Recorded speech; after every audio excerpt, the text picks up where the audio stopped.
Welcome to Yamini's bread factory. Hi friends, வணக்கம். நான் யாமினி. இந்த வீடியோவில் நம்ம ஒரு சாக்லேட் ஸ்பாஞ்ச் எப்படி ரெடி பண்ணுறதுன்னு தான் பார்க்க போகிறோம். அதுக்கு முன்னாடி நம்ம சேனலை முதல் தடவையாக தான் பார்க்குறீங்க அப்படின்னா மறக்காமல் சப்ஸ்கிரைப் பண்ணிக்கோங்க. கூடவே பெல் பட்டனையும் அழுத்திக்கோங்க. இந்த பேசிக் ஸ்பாஞ்சுக்குரிய இன்க்ரீடியன்ட்ஸ் மெஷர்மெண்ட் இதுதான். Maida, baking powder, baking soda, முட்டை 2, vanilla essence, oil, milk, cocoa powder,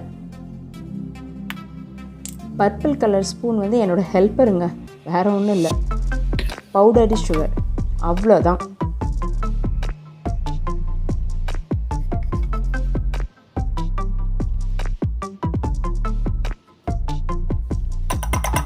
இந்த ட்ரை இன்க்ரீடியன்ட்ஸ் எல்லாத்தையும் ஒன்றுனா சல்லடையில் போட்டு சலிச்சு எடுத்துட்டு கூடவே ஒரு சிட்டிகை உப்பும் ஆட் பண்ணிக்கிறேன்.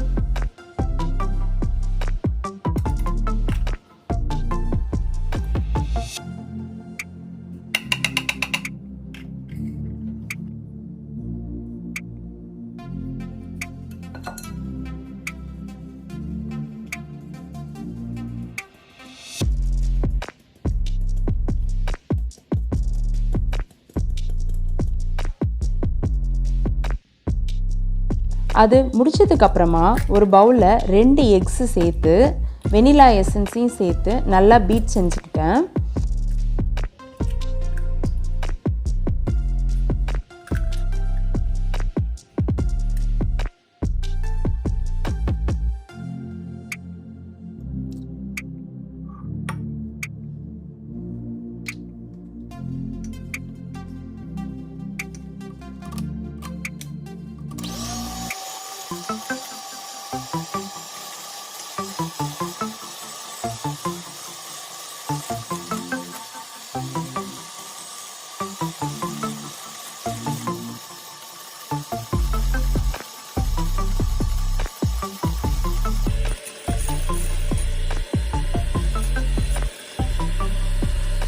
பீட் செய்ய செய்ய எக்ஸ் எல்லாம் ஃப்ளஃபியாக மாறுச்சு பார்த்தீங்களா? இந்த மாதிரி ஃப்ளஃபியாக மாறும்போது கொஞ்சம் கொஞ்சமாக சுகர் பவுடரையும் ஆட் பண்ணி அதை நல்லா பீட் பண்ணிக்கணும்.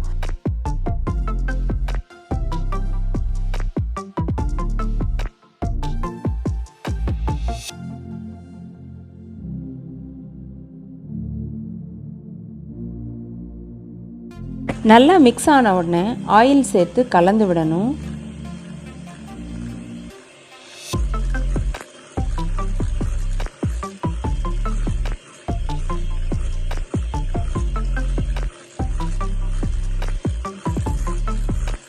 அதுக்கப்புறமா மில்கையும் அதோட சேர்த்துக்கணும்.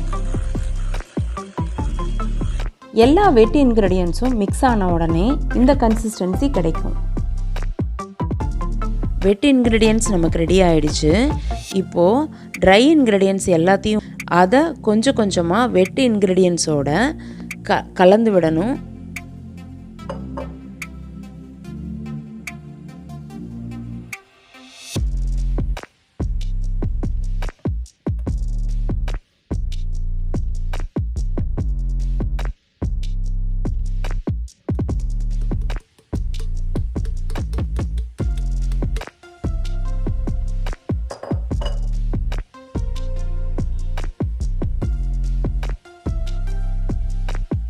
இப்போது கொஞ்சம் கொஞ்சமாக ட்ரை இன்க்ரீடியன்ட்ஸோட வெட் இன்க்ரீடியன்ட்ஸை மிக்ஸ் பண்ணும்போது எந்த வித லம்ஸ் இல்லாமல் வந்திருக்கு பார்த்தீங்களா? இப்படி தான் வரணும். இதுதான் கன்சிஸ்டன்சி.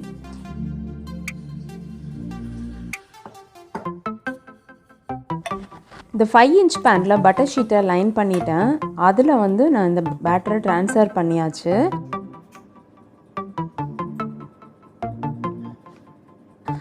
இதுக்கப்புறமா அவனை 10 நிமிஷம் போல் ப்ரீ ஹீட் பண்ணியாச்சு, அதுவும் 180 டிகிரி செல்சியஸில்.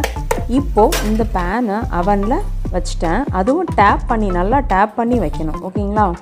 35 மினிட்ஸ்க்கு அப்புறமா பாருங்கள் ஒரு சாக்லேட் ஸ்பாஞ்ச் எவ்வளோ அழகாக ரெடி ஆகிட்டு வந்திருக்குன்னு.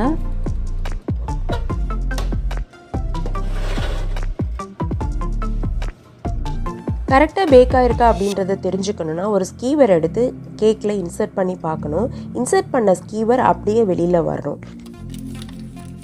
அவ்வளோதாங்க, கேக்கு ரெடி ஆகிடுச்சு. இதை இமீடியட்டாக நம்ம ரிமூவ் பண்ணக்கூடாது. பேனை விட்டு நல்லா கொஞ்சம் ஆற விட்டு அதுக்கப்புறமா தான் எடுக்கணும் வெளியில். என்ன ஃப்ரெண்ட்ஸ், ஒரு சாக்லேட் ஸ்பாஞ்சு எப்படி ரெடி பண்ணுறதுன்றதை கற்றுக்கிட்டோமா? ஓகே, இதை கண்டிப்பாக வீட்டில் ட்ரை பண்ணி பாருங்கள். அடுத்து வர வீடியோக்களில் க்ரீம் எப்படி ரெடி பண்ணுறது, எந்த கன்சிஸ்டன்சியில் நம்ம ஸ்டாப் பண்ணணும், அதை எப்படி அரேஞ்ச் பண்ணணும் லேயர் பை லேயராக, ஒரு ஃபுல் கேக் எப்படி ரெடி பண்ணுறது அப்படின்றது நெக்ஸ்ட் வீடியோவில் நான் உங்களுக்கு ஷேர் பண்ணுறேங்க. என்ன ஃப்ரெண்ட்ஸ், இந்த வீடியோ உங்களுக்கு பிடிச்சிருக்கும்னு நம்புகிறேன். Thank you friends. Bye friends.